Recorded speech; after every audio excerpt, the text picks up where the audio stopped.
Code Blue kembali mencuri perhatian, kali ini lewat review pedas terhadap donat milik Pinkan Mambo. Meski sempat memberikan apresiasi atas semangat juang Pinkan Mambo, kritik tajam tetap dilayangkan. Namun, pujian tersebut tidak berlangsung lama. Ia langsung menyoroti kemasan yang dinilai sudah membaik tapi masih belum memberi kesan mewah. Masalah kertas minyak yang digunakan membuat donat terlihat berminyak dan tidak menggugah selera. Ia bahkan memeras donat untuk menunjukkan sisa minyak yang menurutnya terlalu banyak. Tidak berhenti di situ, Code Blue juga membahas soal adonan yang dinilai lebih mirip roti goreng daripada donat. Menurutnya, secara umum rasanya masih tergolong enak sebagai makanan, namun gagal sebagai donat. Ia juga memberi saran agar Pinkan Mambo memperbaiki resep coklat yang digunakan sebagai topping karena tidak menempel sempurna dan mengurangi estetika produk. Kritik paling menohok datang saat Code Blue menyoroti gaya pemasaran Pinkan Mambo yang kerap menjual cerita kesedihan. In this economy, kita makan donat Pinkan Mambo. Minyaknya salah nih. Nomor 1, gue salut banget. Seorang penyanyi mau susah dagang, gue salut banget. Kedua, packagingnya kemarin kurang, ini udah bagus. Tapi terus terang, pas gue dapet nggak ngerasa mewahnya gitu. Menurut gue sih nggak mahal, tapi tetap harus food grade, tetap harus layak untuk makanan. Dalamnya ini harusnya pakai coating minyak. Ya ini kertas biasa nih, pakai kertas minyak. Looksnya sangat tidak appetizing. Lo tau kan donat itu digoreng baiknya pakai shortening karena tuh minyaknya jadinya nggak bikin nih. Ini artinya minyaknya itu waktu di cooling rack dia nggak benar-benar tiris, resep ke dalam. Apalagi kalau adonannya itu bantet atau tebal. Menurut gua kurang layak dipandang gitu. Ini adonannya menurut gua udah bagus nih. Pinkan Mambo hebat, dia perbaiki resepnya kayaknya. Kalau lihat begini bentukannya kayak ini. Dia perbaiki juga resep coklatnya. Dia nggak nempel juga ke atas donatnya, jadinya nggak cantik gitu. Apakah salah jualan donat kayak roti goreng? Nggak salah. Donat itu ya roti goreng, tapi ada yang salah dengan resep lo. Untuk donat ini nggak enak. Untuk makanan, this is good. Nih, ini nih di mulut gue nih bau banget minyaknya. Nggak enak banget di mulutnya gitu. Jangan selalu jual kesedihan. Kalau orang kritik udah lu diam aja, lu terima aja. Jangan jual kesedihan, dijual terus, digoreng terus. Menurut gue itu pembodohan masyarakat. Nah, gimana nih menurut netizen yang terhormat? Silahkan berkomentar ya.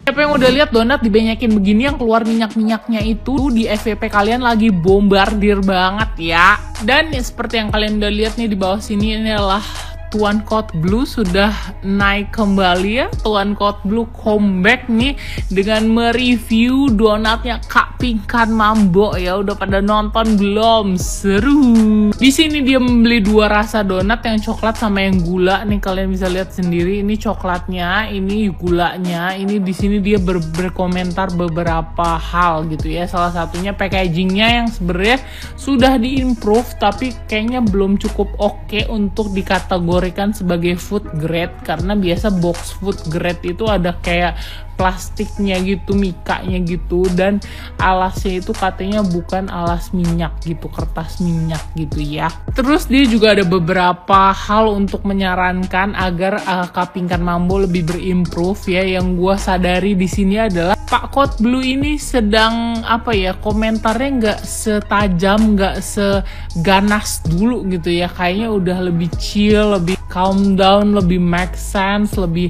berhati-hati begitu ya. Tapi dengan gimmick-gimmicknya gitu, I love it sih itu. Kalau menurut kalian gimana dengan comebacknya Code Blue dan komentarnya Code Blue ini? Ini kayak masalah donat si Pinkan belum kelar-kelar. Kemarin di review sama Nana Code, dia kan cop-cop tuh, ya kan, nggak terima bla bla bla. Sekarang di review lagi sama Code Blue. Kali ini kayaknya gue setuju nih sama si Code Blue, ya kan, karena gue ngeliat tuh di videonya si Code Blue, dia meres tuh donat sampai keluar tuh minyak-minyak, udah kayak peresan baju belum kering dijemur berhari-hari.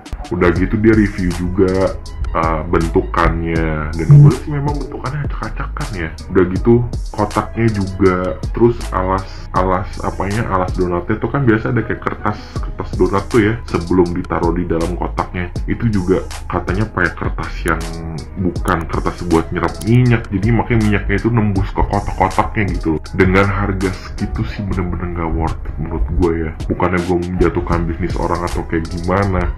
Dan please deh, kalau di review sama orang tuh jangan dijadikan, oh lu mau menjatuhkan bisnis gue apa segala macam. Itu jadi bahan motivasi lu supaya lu bisa jauh lebih baik dari segi pengemasan, dari segi cita rasa, bentuk, supaya lu nggak di review jelek-jelek terus sama orang-orang. Berbenah, jangan malah menjual kata-kata sedih lah apa segala macam. Banyak tuh donat di mall lebih murah harganya, lebih enak. Waduh mbak, kalau misalnya mbak itu jualan dan gak nerima masukan, ya wes jangan jualan.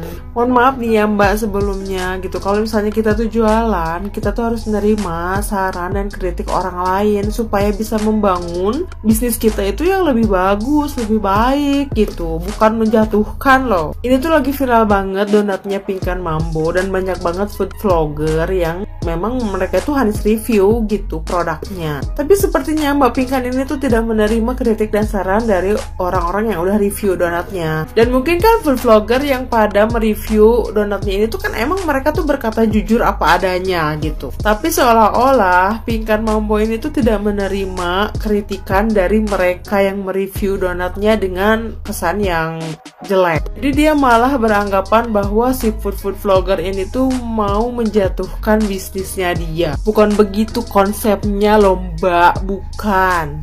Harusnya mbak itu kalau menerima saran, menerima kritikan itu ya diterima, diperbaiki apa yang kurang, apa yang salah gitu loh. Bukan malah merasa terzolimi dan orang-orang itu bakal ngejatuhin bisnisnya mbak. Nggak gitu juga loh konsepnya. Siapa di sini yang udah pernah nyobain donatnya Pinkan Mambo? Komen.